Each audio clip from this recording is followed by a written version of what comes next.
And it says, we are live by 2 seconds. Oh, jolly good. Hello, folks. Another terrific Tuesday to catch up with the faithful. I hope you're all fit as fleas or fit as fiddles or whatever you fancy.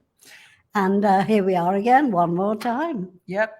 I don't know how fit fleas are, but they jump a lot. So probably. Well, yeah, they're probably pretty lively. But I'd rather go on the fiddle metaphor because of the amount of people that have been in the band of our guest today. It's been there's been a bit of fiddling going on over the years. There's been a few guitars and drums and saxes and too many drums to count, in fact. So we are very honored this morning that George Bunnell, the original bass player, has taken time out of his busy schedule and their GoFundMe and recording new tracks and all exciting new news from the Strawberry Alarm Clock, and the crowd goes wild. And ladies and gentlemen, as if by magic, here comes George. Come on down, George. Hello. Hi there. Good morning. Good morning. Thanks for joining us. Oh, my goodness. I didn't know you had come apart. Boom, boom. You have to throw the English humor back. It's like. Oh, you absolutely have to. Yeah. You betcha, you bet. Yeah, well, if you're from Liverpool, you're born with a sense of humor. It's like the chips they put in dogs and children now, Absolutely. So where in the world are you coming to us from, George? I am probably not too far from you. I'm in Calabasas, California. Oh, right. Okay, which has actually, I think, been renamed Kardashian, hasn't it? Yes. Yes. And like I've said before, you can see them. They drive around in conspicuous cars. Conspicuous, meaning $500,000 wheels. Yeah, and especially what's his name, Scott. He likes to drive around in a convertible Rolls with the top down, or a bit, whatever it is. Oh, lovely boy! Very classy, Scott. The royal wave. Let me guess. It's white. It's white with a red leather interior, right? It is white, and I don't remember the interior. I think it was black. Oh, well, yeah, maybe leopard skin. Yeah, there you go. That might be just for the ladies. That's a bit more crisp, yeah. I think. Yeah. Anyway, so our folks are jumping on from all over. We've got folks from Atlanta and Scotland and New York and upstairs. Martin's running the chat for us upstairs. So, and Houston, Mark Lindsay's on from Houston. So welcome everybody. Hi, folks. And Karen is on she's local, Culver City. Oh, good, yes. But, the world will be here shortly. We're expecting Rancho Mirage. There's Dina, fantastic. And I'm sure Efrat from Israel will be here shortly. Yeah, that's right. So quite the crowd is tuning in for you today. And Joanne, that's fantastic. Oh, great. Sorry, you go first. You're the guest. What am I saying? Well, I was going to ask you, how did you come up with the name Strawberry Alarm Clock? Well, I actually didn't. Mark Weitz, our keyboard player, did. And where it came from, first of all, the band was called The Sixpence, 2 E's on the. And so it was supposed to sound English because that's what was going on, the British invasion. You know about that. And so a little. And anyway, so The Sixpence was the name of the band. And when it came time they had recorded Incense and Peppermints as The Sixpence. And then what ended up happening was the record company wanted a real record company. So the song was released on the manager's own label called All American. And then Uni Records, which was MCA, Universal City Records, they wanted to release it, and they said, we have done research, and there's another band that is, there's Israel. Yep. From Israel. Yeah, is that? That's Efrat from Israel, yep. Hello, good morning. Yeah. Anyway, so they wanted the band to come up with a new name because somebody else had already been using that name after they researched. Okay. And so Mark, the keyboard player, said, well, I want to use strawberry in the name, like Strawberry Fields Forever. And of course. And so the band went back to his house and sat around, and Mark the band used to rehearse in his parents' guest house, and Mark lived in it. And so the band was like all in his little bedroom sitting around and trying to think of what to go with it. And of course, here's another English reference. He had a little Big Ben alarm clock. Oh, yeah. And the Big Ben alarm clock's second hand would rub when it got around to a certain spot. And so and nobody noticed it till it got real quiet in the room after everybody was thinking of all these things to go with strawberry, like toilet. Yes. And oh, that's very British. English. Yeah, that's very British. And so anyway, the little second hand started to make its scratchy sound when it went around, and everybody kind of looked at it, went, "Oh my God, Oh, look. strawberry alarm clock." And that was It's it. the sign. How funny. That's Yeah, great. they called the record company and they went, "That's genius. How did you come up with that?" Don't ask. Oh my Yeah, we God. didn't know then. We used to make up stories for love it. years. We made up other Great. stories. That is great. Well, I don't know if you saw our social media team's post this morning, but we actually went out to AI and said, draw me a picture of the strawberry alarm clock. And that's the post that is all over our social media this morning is what AI thinks strawberry alarm clock is. So Yeah, and it's good. I Yeah. like it. we've gone full circle. You should put it on a t-shirt. I'll send you the file. Yeah. That's great. And speaking of T-shirts, you do have merchandise, do you? Still? Yes, on our website. Oh, good. Yeah, which is Absolutely. strawberryalarmclock.com, and there's a little store button there to go to. Great. And Yeah, what I'd love to get into was, obviously the early days, and you were telling us how young you were when you got into the band and started, and we were talking about, well, how did you know what was in the contracts? How did you know what was fair? What was set the scene for us back in those days when you were lucky enough to get signed and have a big deal and William Morrison, a label and all of that? It must have been quite bewildering for you as kids, I would assume you were, right? yeah, I mean, we were 17, 18. Our parents were in court with us when we had to review the contracts, and the judge was going, "Okay, then now this means da da da da da. Do you understand?" And that's how it went.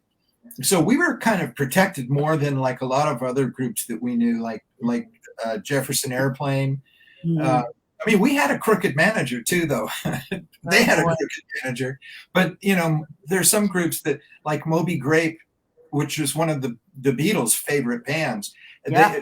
They didn't get a fair shake at all. They were so good, and it's just a shame what happened with them. It's that same manager as Jefferson Airplanes, and I didn't realize. yeah, and they went down badly. Like Badfinger, they got a really raw deal, and I know. Yeah. Joey Molland is a friend of ours. He's actually been on this show. Yeah. He lives in Minneapolis, Minnesota now, and he's just. And we go way back with Joey, all the way to the Apple days, to the 70s. And boy, if you really just wanted to be an artist and concentrate on your music, you had to trust people. But there was so many sharks around. There still are. I mean, it's really a shame. So you had your parents looking out for you, but I mean, how would they know what was in a contract? Yeah, and they didn't know either. So to them, it was just all gibberish. Yeah, I'm sure. Yeah, sure. Yeah. Right. But they were my dad, I think, was asking questions, and I think my mom was sort of like in shock. Yeah, it will. Yeah. Sammy, our girl from Atlanta, is saying she runs Edgar Winter's whole social world. She's saying there's a great book available about Moby Grape that tells the whole story and how badly they were mismanaged. Oh. Yeah. Oh, yeah. Interesting. That must be an interesting read. Well, thank God you weren't mismanaged. And so you were also telling us that you went out on the road with a very big American iconic band that were a little bit older than you. So what was that all about? Well, that's the Beach Boys. Oh. And it was the Beach Boys had come to our recording studio, and it was Mike Love had come into our recording studio, and at the time we were just getting signed to William Morris Agency, the big thing. I mean, it was like everything was like so far over our heads. but as 18-year-olds. And anyway, Mike Love walks into our studio and we're like totally like blown away. He walks up and he's got a clipboard and with a tour roster, 2 tour rosters, 2 different tours. And he goes, "Hi, I'm Mike Love." And I said, "Duh. Hi, I know who you are," because he had already been huge. They'd already been big for a long time, because when we met him, it was 1967. Okay. Oh, sure. And I had been a fan since like 61 or something like that. Yeah, they were on top of the world. You bet. Yeah. And so what? So anyway, sorry, go ahead, George. Our sound broke up a little bit. So you get told that you're going to go on tour with them, or how did that all unfold? So he came in with the tour roster, and he said, "Here's what we want you guys to do. We want you, and we want the Buffalo Springfield." Wow. And now, so at that moment, Buffalo Springfield was my favorite band, and them and Moby Grape, and we were getting to play shows with Moby Grape and Buffalo Springfield. It was like, God, a dream come true. We were beside ourselves. And Mike Love came in and he had 2 tours all lined up, one of the East Coast and one of the South. And the one of the South was the one in 1968 in April. It was called their Easter tour. And the one in 67 was in November, and it was their Thanksgiving tour. They had an annual, it was their 5th annual Thanksgiving tour. Wow. Anyway, we were beside ourselves. I mean, we're 18 years old. And my favorite moment on the first day of the first Beach Boy tour, we played at Constitution Hall. Wow. And it was November 18th or 19th. And with the Soul Survivors and the Beach Boys and the Buffalo Springfield. And we walk into the empty theater, and there's, empty seats, but the Buffalo Springfield are sitting in the middle of the theater and the Beach Boys are on the stage. And their musical director was Daryl Dragon. Okay. He became the captain and Tennille. Neil. Yeah. Well, that's right. They were all on stage, and they said, "Oh, welcome, Strawberry Alarm Clock. Come on down, grab a seat." And so we have our suitcases and guitars, and we go marching down there. And Buffalo Springfield turn around and they wave us over to sit in their row, in the middle. And so we go, and I went in first, and I sat next to Neil Young, and we kind of all introduced each other, and then the Beach Boys said, "Okay, we're going to start now," and so I look over at Neil Young and I said, "Oh boy, surf music," and he goes, "Prepare to have your mind blown," and then. Wow. I shut up. That was my first, like, put a sock in it. And then a moment, and then they counted off and they did God Only Knows. Oh. I couldn't believe it. I couldn't believe that a band could be that good. I was like, it was beyond anything I'd ever heard a band do. It was, and you wouldn't think that, a Canadian rocker or folk as he was then, like Neil Young, would be into something like that. But you just cannot deny their musicality. I mean, the fact that they were brothers probably had some DNA tuning fork between them, but still there were outsiders in the band too. Martin's just saying here, our friend producer Nico Bolas, who has also been on this show and mixed a lot of Martin's music. He works with Neil Young all the time, and production stuff. And they have an alliance that they call the Volume Dealers, and their logo is a Fender knob with wings on it and 11. They're a flying 11 because everything's loud. To 11, yeah, that's great. Yeah, God Only Knows sort of stopped me in my tracks when I first heard it. It's just incredible. But apart from the Strawberry, there was another Beatles connection that you guys had, wasn't there? Yeah, Paul McCartney bought our publishing. That's one. He owns, MPL owns Incense and Peppermints and Tomorrow and really? Yeah, Sit with the Guru, all of our singles. Yeah. Yeah, he's a smart one. Yeah. Well, in the very early days, he advised Michael Jackson. He said, if you know, when you establish yourself, buy publishing. Yeah. Oops. So Michael Jackson. I was actually on one of those phone calls. So we lived in a rural area called Wirral, just outside of Liverpool. And Paul and Linda and Heather, I think Mary was either a baby or not born yet. I don't remember. Oh, no, she was probably 2 or 3. And Heather, Linda's daughter with her previous husband, Heather C. McCartney, not his ex-wife. She was, I'd be about 12. And so Heather would be 9 or 10. And every night about 6 o'clock, the phone would ring and it was Michael Jackson calling from Encino to chat to his pal, his sort of pen pal, Heather. And we thought, well, gosh, he's a 15, 16-year-old pop star. What on earth is he going to chat to, little Heather about, who's 9 or 10? So, there was nothing nefarious going on, but we would all take turns listening in on the phone call just to make sure. Yeah. And so one night I'm listening to them chatting about, what's the difference between soccer and American football and fashions and Pepsi and Coke and just, kid stuff. And Paul the question came up. He said, well, Heather, is your dad around? He said, I have a business question for him. He said, our dad is paying us $40 a week to be in the Jackson 5. And I've got to think there's more money than that. And so a little, yeah. I was doing my homework and I was on the extension phone and I said, hang on. And he's like, who's that? And she said, oh, that's my Aunt Ruth. They always listen in on my phone calls, blah, blah, blah.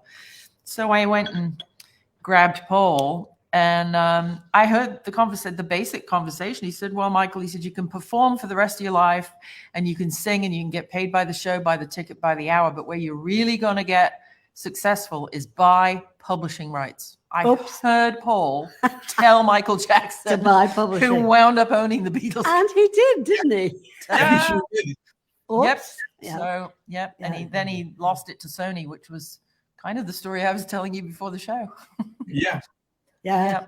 Yep. Wow. So, but it was a funny thing because there I am sitting, half listening, doing homework to something that would turn out to be one of the most prophetic music business moves in history. Yeah. Paul McCartney telling Michael Jackson to get in the publishing business. Yeah.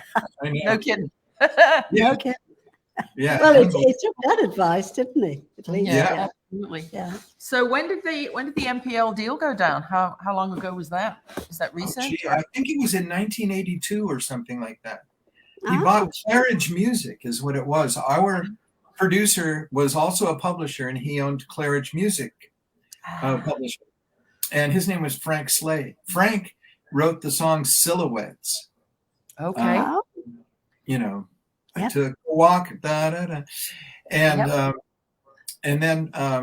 and he also played organ on Palisades Park. Frank Slay was a character, but he produced Incense and Peppermints and he produced Green-Eyed Lady, Ocean Lady, by Sugarloaf. So and then he owned all the publishing of the Four Seasons and Freddie Cannon. So he owned their stuff. And he was one of those guys that knew the value of owning publishing. You're right. Yeah.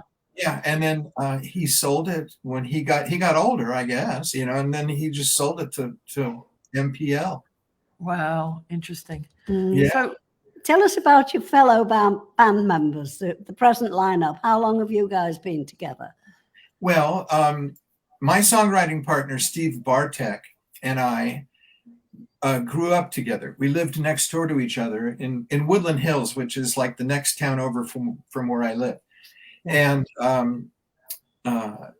he was 11 and I was 14. And the two of us, every single day, he played flute. He played flute on the Alarm Clock's first album. Oh. And every day he and I would try to write a song. We were too young to be the singers, so we would write instrumentals and then we would learn jazz. We were taking jazz lessons and stuff. And I played bass and he played flute and his brother played guitar. I was just going to say that's a winning combination, bass and flute. Oh, it's great together. But we did all kinds of stuff with it. And I'm sure. Anyway, we wrote all the time. And then we were asked to bring all our songs to the Strawberry Alarm Clock. They were the sixpence still. And our drummer had gotten an audition to go play with that band with the sixpence, and because their drummer Gene Gunnels quit, he recorded the drum part of Incense and Peppermints. And then his girlfriend said, this band's going nowhere, because they had already done about 5 singles, and nothing happened. And so right after recording his drum track on Incense and Peppermints, which is iconic, it's got this iconic drum break, it's like unbelievable. And so he quits because his girlfriend wants him to get a real job.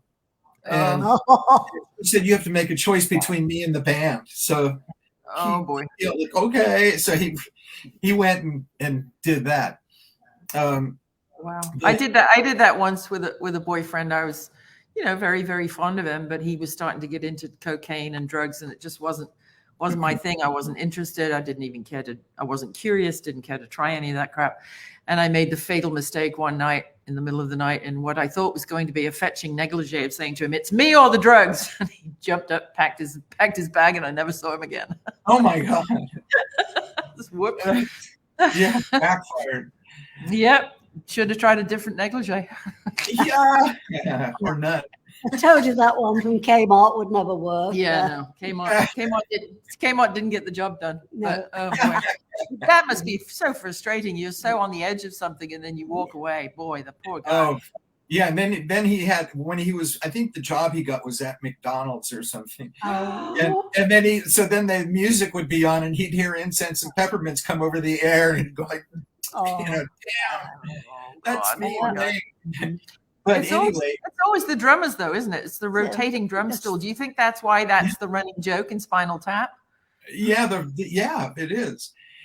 So then what happens is the drummer in my band gets the audition to replace Gene, and so he says, "I'd like my bass player to come and play too."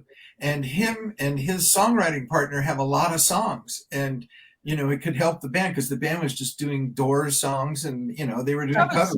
And so they said, okay, well, we've got an album deal with Uni.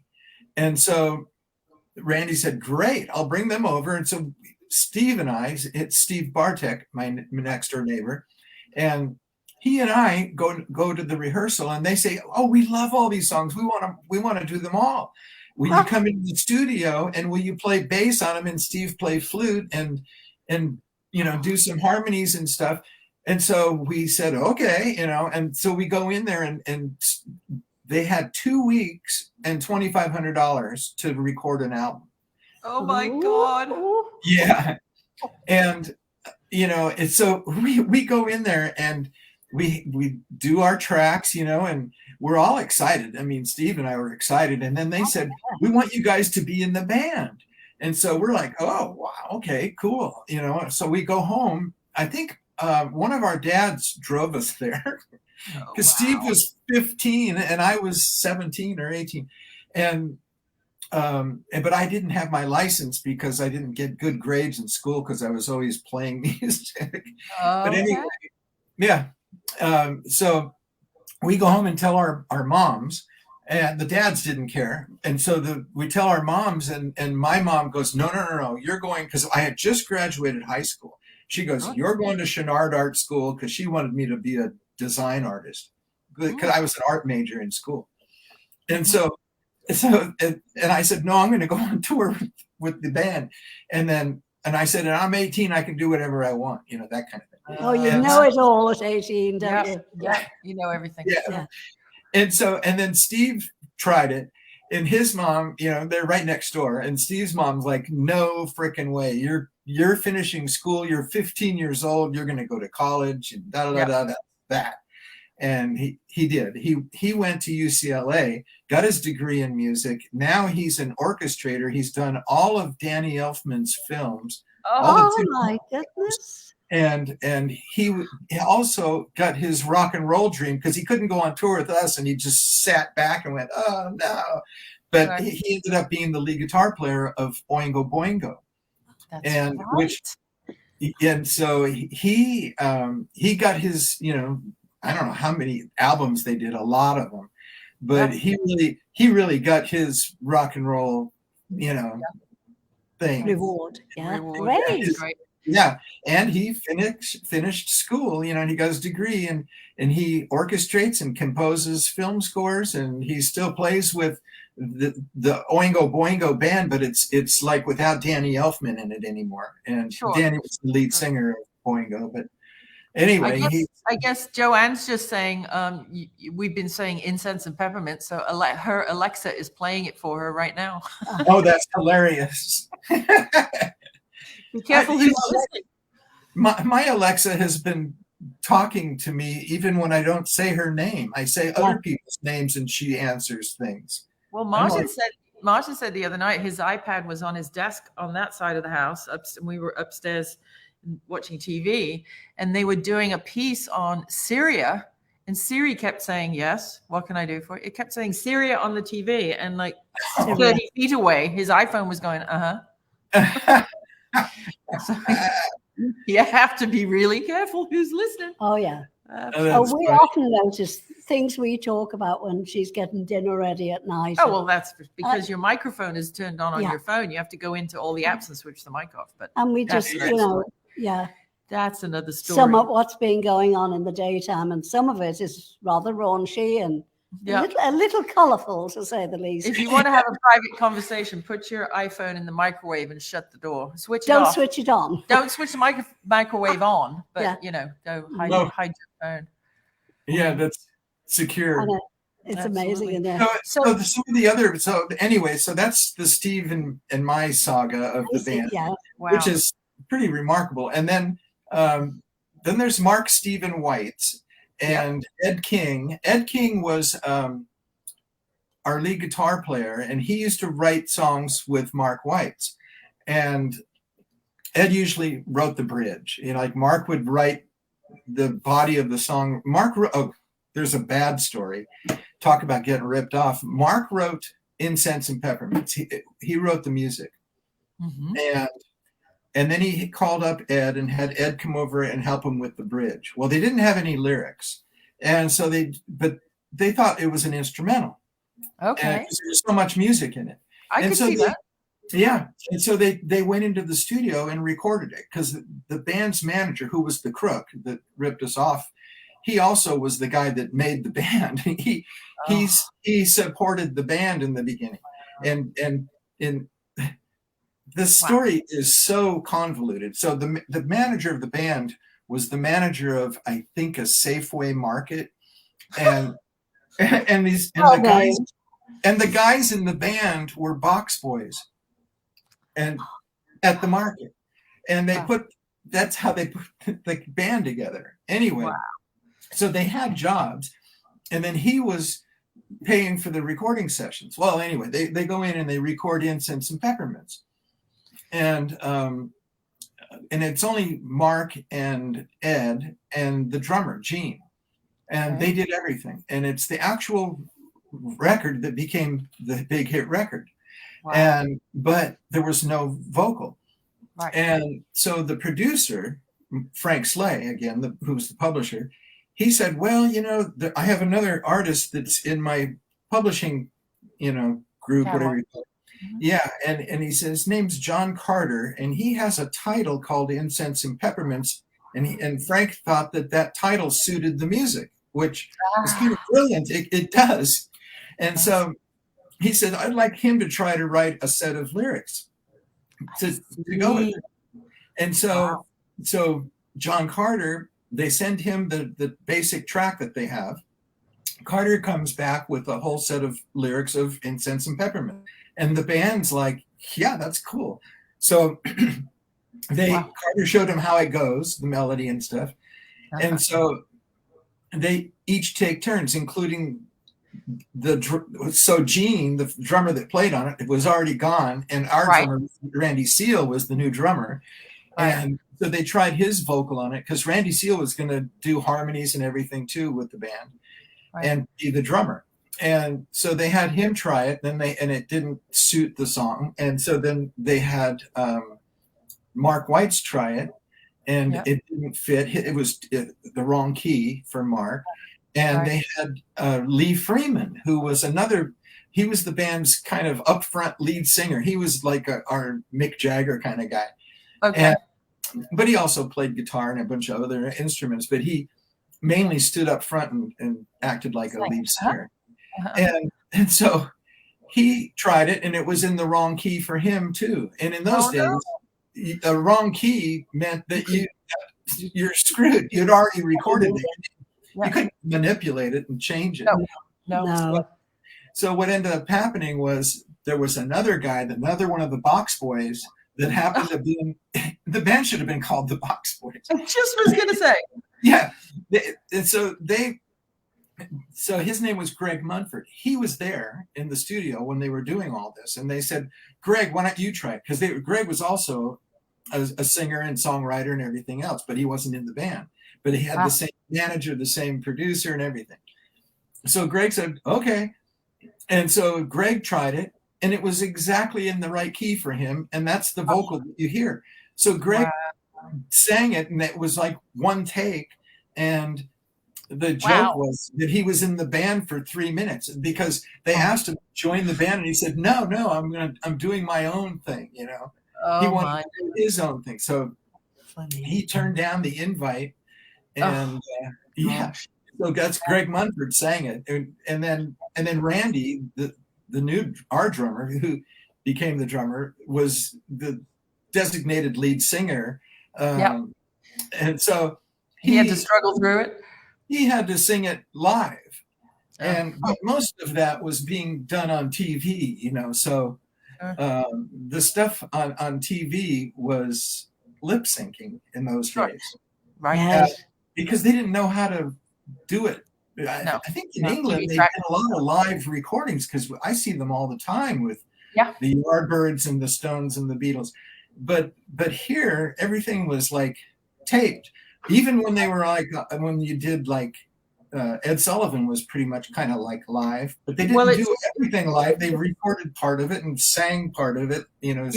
In England, it's to do with the BBC being obviously owned by the general public, and it's a unionized situation. So you literally had to you could have TV stereo tracks with the backing track, but you had to put certain musicians to work for like Top of the Pops and Old Grey Whistle Test or whatever. There had to be a section of the performance that was actually live to fulfill the musician's union obligation to the network.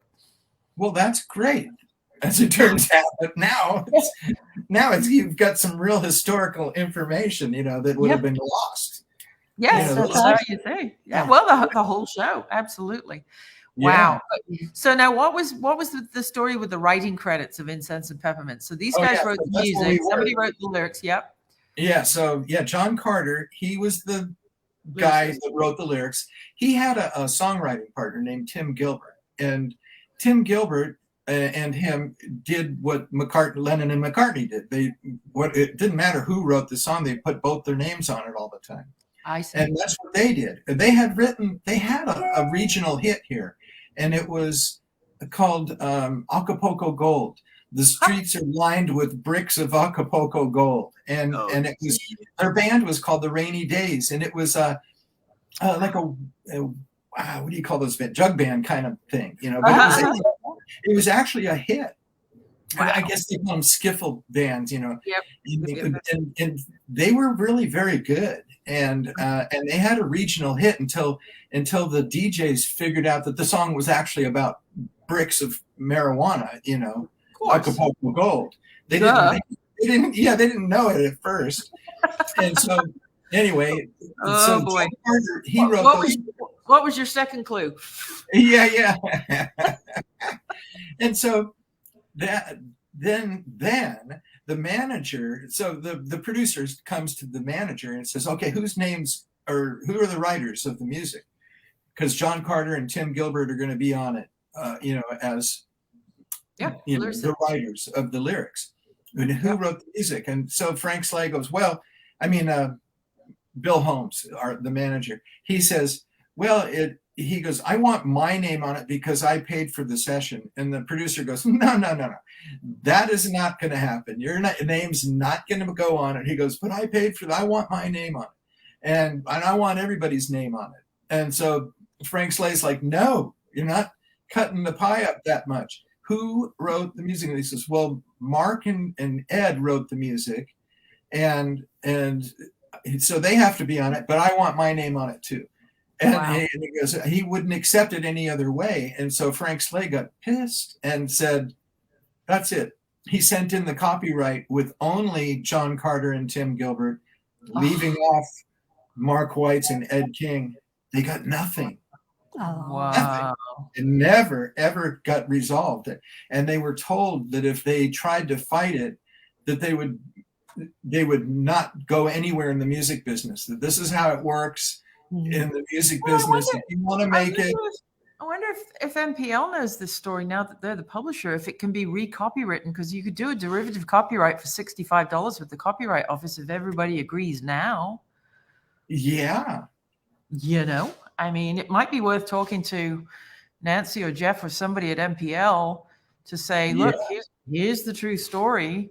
I don't know if everybody's still alive and kicking and able to sign agreements or affidavits, but boy, that seems really unfair. Some of them are not alive. Like Ed King, he died in 2017. He also wrote Sweet Home Alabama. Well, he did okay then. Yeah, he's okay. And I don't think he was able to take the money with him, but he's gone. No. Well, one of my favorite country songs was written by a great writer in Nashville called Alice Townsend. And it's a very long title, but it's called I Ain't Never Seen a Hearse with a Trailer Hitch, because you can't take it with you when you go. Yeah, it's the way it is. Yep. Yeah. And the John Carter who wrote, he's actually the one that wrote the lyrics. And I remember somebody saying that Tim Gilbert didn't write even a comma, but I don't know. But well, anyway, John Carter passed away also. Yeah, and so those two are gone. Mark Weitz and Tim Gilbert are alive. But you know, if nothing else, but for legacy for their kids and grandkids, even if there's no money in it, just to have that sort of, you know, brick in the pavement, right? Yeah, that's right. You know, it might be worth a letter to MPL, because you know they're great kids, they're humans, they've heard all the stories of all the songs in the catalog. So just a thought, throwing it out there. So fast forwarding to what you guys are doing now. Yeah, do you have a fan following that's been with you through the years? Yeah, well, you know what's really peculiar with that is we do have friends and fans that are kind of like our age. They've been fans forever. Yes. And then, but they don't go out. And so it's like, so the people that come to our shows, like we play at the Whisky A Go-Go in Hollywood all the time. And we have like a yearly thing and sometimes bi-yearly. But the audience is young and they look like, you know, like we looked when we were 18. Coachella, the Coachella vibe. Yeah. And so, you know, they have Boda bags and everything else. Afghan coats and round sunglasses. Yep. Yeah. And it's great. And they have our albums, they get them signed and they know all the lyrics to all the songs. It's really fun. That's great. And it continues. And so like we keep getting older and they keep getting younger. That's great. You know, that's what's happening with the Paul McCartney band. You know, you go and the audiences, people have literally got 3-year-olds on their shoulders.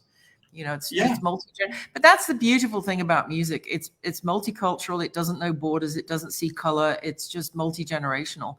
And it's, you know, a world without music would be a horrible place, somewhere that I wouldn't want to live in. Do you guys do any social media? You have?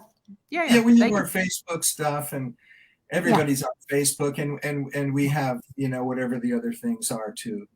Down here, so they have strawberry alarm clock, no spaces. Elizabeth was asking strawberryalarmclock.com. And then tell us, before we go, tell us about your Kickstarter, GoFundMe, current initiative for the new album, which I'm excited to hear. You were saying there's even 2 new songs you're going to do. Well, yeah. And there's 2 Beatles songs. So, and they're coincidentally, we've been doing Day Tripper as an instrumental. forever. Right. We've been doing it with the band since the 80s. And it was something that I came up with inadvertently. I was messing around with the riff. It's probably McCartney's bound. Anyway, I was messing around with that riff, and here, is it okay to do a slight demonstration? I don't know if we'll get thrown off copyright, but you could probably do like 5 bars. Yeah. So here's okay. So Got it. That's the riff. Yep. So one day I was sitting there goofing off with it, and I thought, I wonder what it would be like if I gave every note the same value, making them all the same instead of no syncopation. And it came out.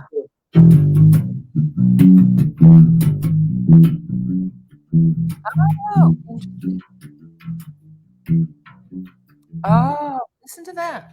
Yeah. And so I turned it into a whole piece.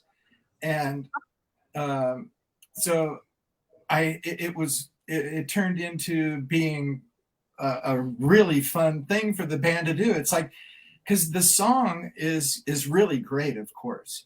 Sure. But just doing it, you're never going to be able to do it as good as the Beatles did it. Even if you sound like it, it's just not the original thing. And so this here kicks it into high gear. It's like we started with the whole band going, we break up the riff like that, and then until we play the whole riff, and it comes out really fun. Which we can't on here because YouTube will give us a copyright strike and take this whole video down. Yeah. Okay. No, we won't be doing it. So anyway, but anyway, that's what happened. And so again, festival. So that's going on this new. Is it Kickstarter or GoFundMe? Which one are you doing? We're on GoFundMe. Kickstarter is fun too, though. I do see that a lot of people do pretty well with Kickstarter. Yeah, I think they just have different percentage rates and different, pieces of the pie that they take. That it's like Coca-Cola again, but they both do the same thing. Crowdfunding is awesome, and that is live now, right? So people can go to Strawberry Alarm Clock, and there's the number 23634 / new album 2023. So you just go to the main website, you can learn more about it and join and help and see merch and follow your Facebook and do all of those things. So there's one quick question before we go. Steve Sands is asking, how's Randy Seol? He's fine. He's in the band. He's, still in the band. So the band consists of, this, to answer your question, is Randy Seol on drums, Gene Gunnels on drums. So we have both the two drummers of the story. And then we have Steve Bartek on guitar and flute. And we have myself on bass. And we have Mark Stephen Weitz on keyboards. And he does use a Farfisa organ still. Wow. And it's fun. And so we have 5 of us that are currently in the band. We're on the very first album. Good. Great. And if you go back and look at the covers, I love the way that you've mirrored the covers with the same. And everything. That's great. That's fantastic. Yeah. And then our new guy is Howie Anderson, and he's been in the band since 1986. Oh, he's the new guy. Okay, he's the new guy. Yeah. Okay, fine. That's good to know. Some of the people who wind up watching this won't have been even born in 1986. No. Exactly. So obviously we've got the Strawberry Alarm Clock, and one big political question at the end here is well, is there a decision maker, or are you a democracy, you guys? We're a democracy. We all accuse each other of trying to make the decisions, but as it turns out, we're a democracy. He who shouts the loudest wins. Yeah. It's funny. One of our friends is Billy Corgan of the Smashing Pumpkins. And at one point, he was going to produce us at one point. And there it is. And so thank you, Mark.